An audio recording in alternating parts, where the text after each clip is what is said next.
Bonjour à toutes et à tous. Nous allons avec Christophe vous présenter le label pour la Coach Academy et donc traiter du développement et de la valorisation de nos entraîneurs.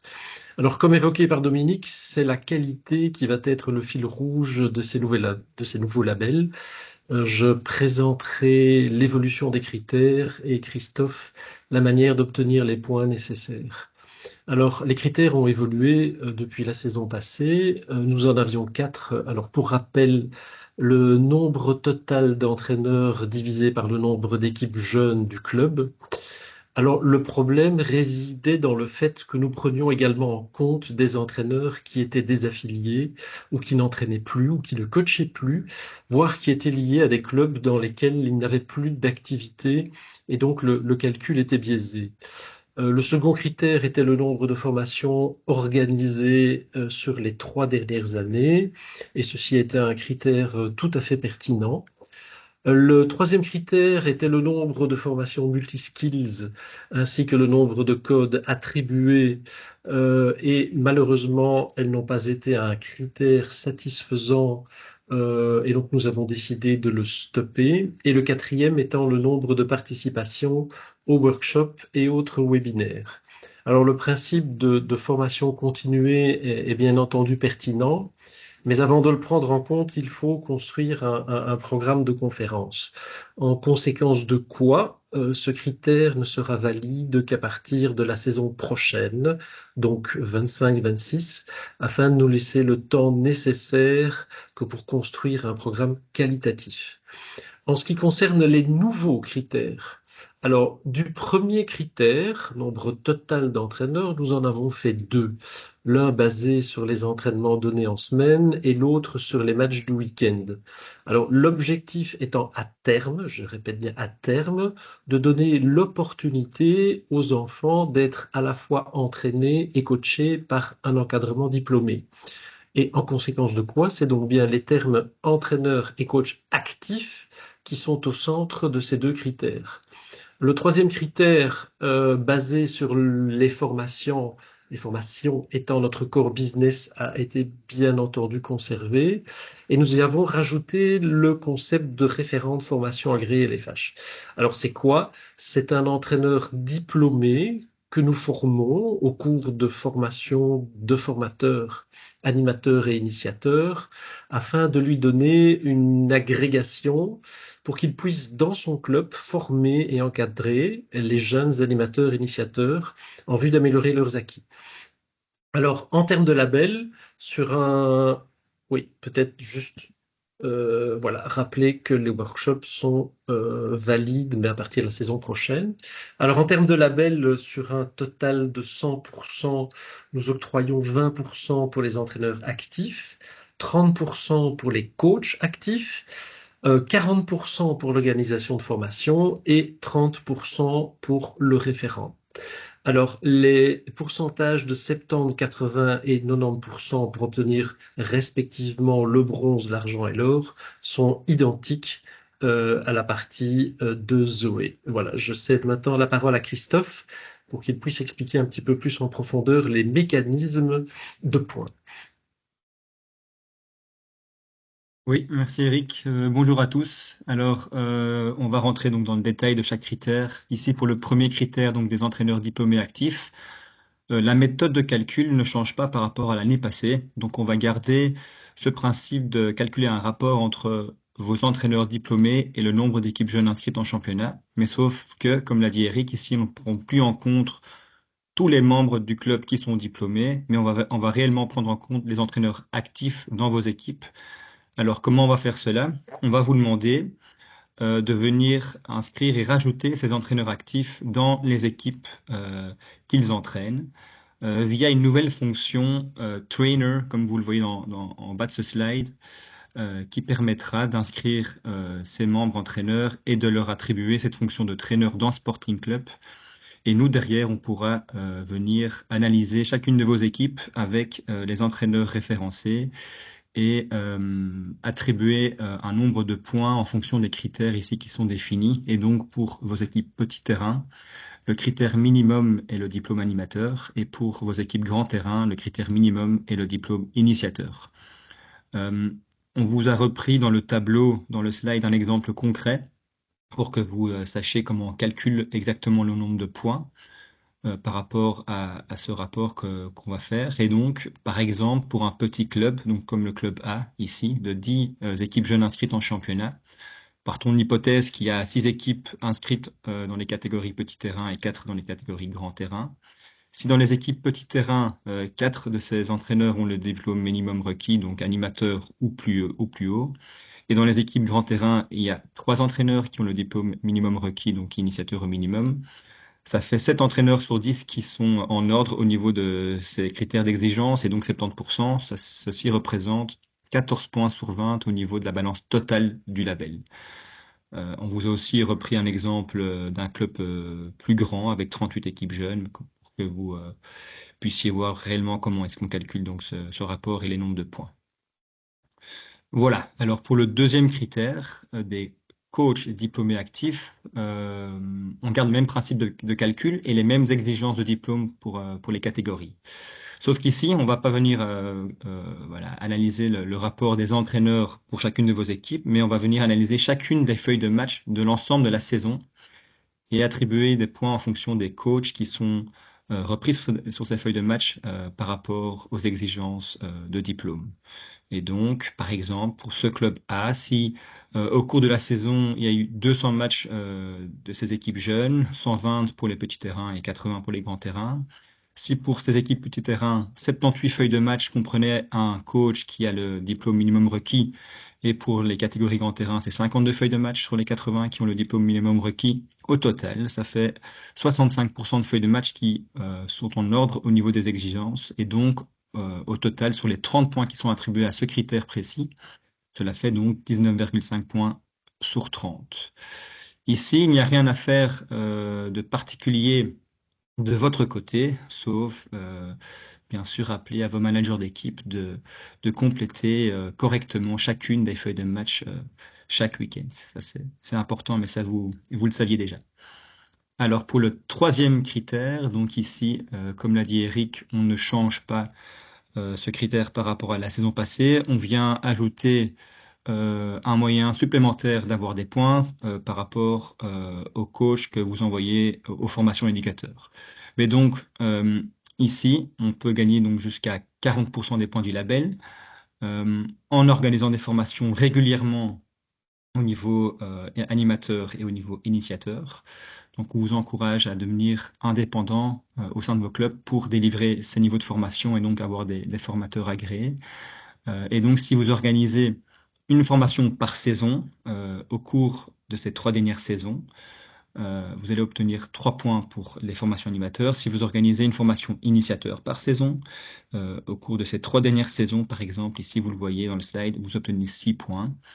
Et au cours de cette saison, ici maintenant en 2024-2025, si vous avez des entraîneurs qui suivent la formation éducateur et qui sont diplômés avant la fin de la saison, ils vous rapporteront 2 points supplémentaires. Je vous ai de nouveau mis des exemples détaillés en chiffres dans le tableau pour que vous puissiez voir correctement comment est-ce que ces points sont attribués. Et donc, quand on a le maximum de 10 points, par exemple, on répertoire enfin, on balance ici au total des 40%, et donc ça fait 40 points maximum à gagner pour ce critère. Donc, voilà, ce critère encourage les clubs à organiser des formations régulièrement et le plus possible pour avoir des points. Et aussi d'avoir des formateurs agréés, et ceci, j'en viens donc au dernier critère du label de la Coach Academy, qui représente donc 10 points sur 100, 10% des points du label. Euh, Comme vous le savez, on a beaucoup travaillé ces 2 dernières saisons sur les contenus et on a revu les formations animateurs, initiateurs et éducateurs. On est passé au format 3.0. On a refait des formations de formateurs pour agréer des nouveaux formateurs pour ces niveaux-là. La saison passée, on en organise encore une ici maintenant dans 15 jours. On organisera également au deuxième tour. Mais donc, on voudrait vraiment que chaque club possède des formateurs agréés animateurs et des formateurs agréés initiateurs. Il sera possible aussi ici de gagner des points si vous êtes dans ce cas-là. Par exemple, si vous avez un formateur agréé animateur, vous obtiendrez 5 points. Si vous avez un formateur agréé initiateur, c'est jusqu'à 10 points qu'on peut gagner. Mais bien sûr, pour être formateur agréé initiateur, il faut déjà être formateur agréé animateur et il faut être au minimum diplômé moniteur sportif et éducateur. Ça ne change pas par rapport à ce que vous savez déjà. Donc ici, concrètement, tu peux peut-être, Zoé, juste rester sur le slide précédent un instant. Concrètement, au niveau administratif, ce que vous devez faire, c'est référencer ces responsables de formation au sein de vos clubs dans Sporting Club. En tant que responsable formation, ou bien Upleiding sur Antwoordelijk, parce que voilà, beaucoup de Sporting Clubs sont en flamand. On doit savoir, nous, en tant que fédération, qui sont les référents formateurs agréés dans vos clubs. Donc nous, on a une liste des formateurs agréés, mais on doit savoir qu'ils sont actifs au sein de vos clubs. Et donc, si vous avez des formateurs agréés actifs dans vos staffs sportifs, il faut leur attribuer la fonction de responsable formation. Souvent, les responsables formation ou les formateurs au sein des clubs sont également responsables jeunes ou bien responsables sportifs, par exemple, mais une personne en sporting peut avoir plusieurs fonctions. Et donc, bien rajouter cette fonction de responsable formation pour qu'on puisse attribuer les points. Voilà. Et donc, le slide suivant reprend les exemples concrets des deux clubs repris dans chaque critère ici pour que voilà, vous ayez une vue globale. Le club A, si on reprend les exemples, aura 55 points sur les 100, il n'aura pas obtenu de label. Et le club B, notamment grâce à la fréquence des formations qu'il organise, aura obtenu le label de bronze, selon les données qu'on vous donne ici. Et donc, comme Eric l'a dit, il faut minimum 70% pour avoir le premier niveau de label. Donc oui, ici aussi, on a augmenté l'exigence et les points pour obtenir le premier label. Il est certain que si un club obtient le label or, c'est vraiment qu'il a un niveau d'exigence au niveau de ses encadrants diplômés très élevé. Mais un label de bronze est déjà vraiment un gage de qualité au niveau de vos écoles des jeunes.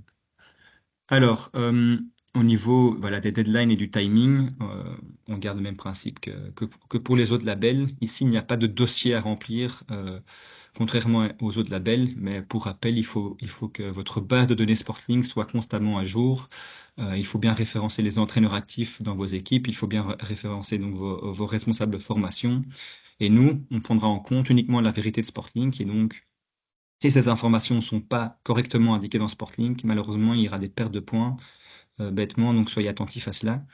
Euh, Nous, on calcule justement les points donc à la fin de la saison, donc on va figer les informations de Sporting au 31 mai, on prendra les informations à ce moment-là pour pouvoir faire le calcul et alors distribuer les labels comme Zoé à l'AG de juin du 21 juin 2025. Voilà, est-ce qu'il y a des questions? Céline, je vois que tu as une question, ou Patrice, peu importe. Oui, je crois que Domi parlait, mais il est en mute. Oui, non. Je voulais juste dire qu'au départ, il y avait Olivier qui avait une question, mais il a plus la main levée, donc peut-être qu'on a répondu. Ok. Donc dans l'ordre, c'était Céline alors? Euh, Est-ce que, enfin, j'ai eu des personnes qui ont suivi les formations Hockey to School. On m'a dit en termes de formation que c'était équivalent à animateur. Est-ce que c'est vrai ou pas?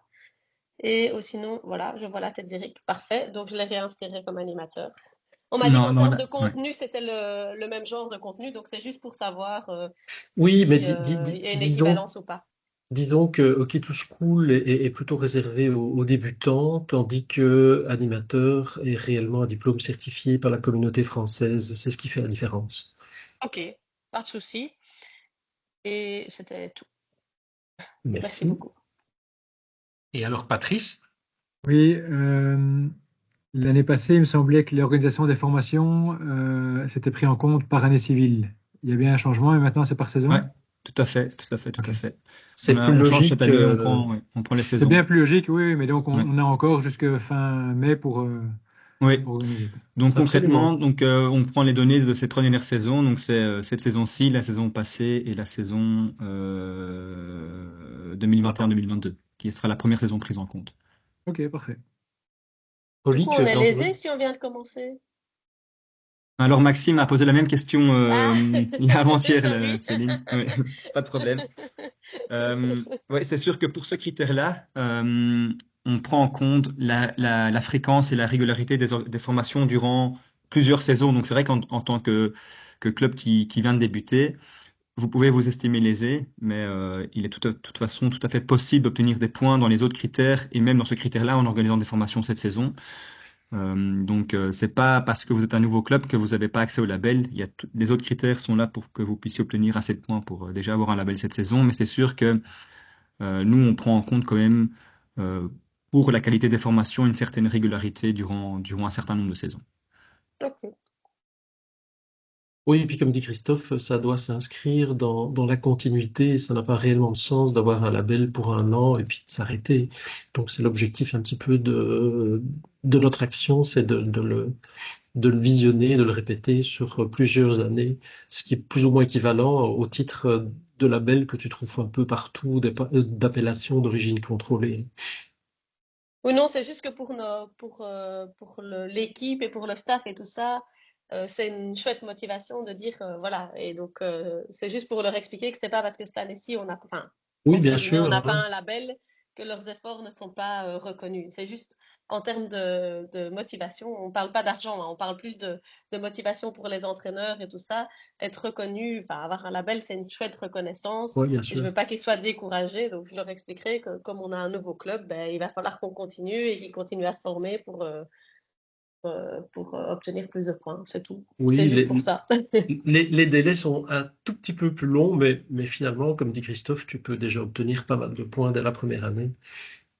On Et fera puis, notre mieux. on prend en compte la situation à la fin de la saison, hein. Donc, si vous avez des entraîneurs, et ça c'est valable pour tous les clubs, qui débutent une formation cette saison et qui ont réussi la formation à la fin de la saison, ils seront pris en compte dans le calcul final. Donc, on ne peut que vous encourager à envoyer vos entraîneurs aux formations. On a déjà quand même pas mal de formations qui débutent ici au mois d'octobre et durant les vacances de Toussaint.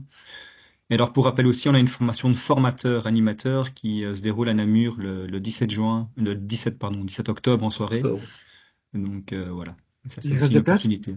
Oui, oui, bien Oui, sûr, oui, oui, bien oui, sûr. bien sûr. Ok. Mm. Et alors, il faut mettre quoi sur la feuille de match? Il faut mettre T1 ou... Enfin, il n'y a que T1 qui fonctionne ou bien T2 fonctionne aussi? On prend en compte le T1, Ok. même comme pour les licences coach, en fait, on prend en compte le T1. Ok. Donc, si, ouais, ça c'est important à savoir.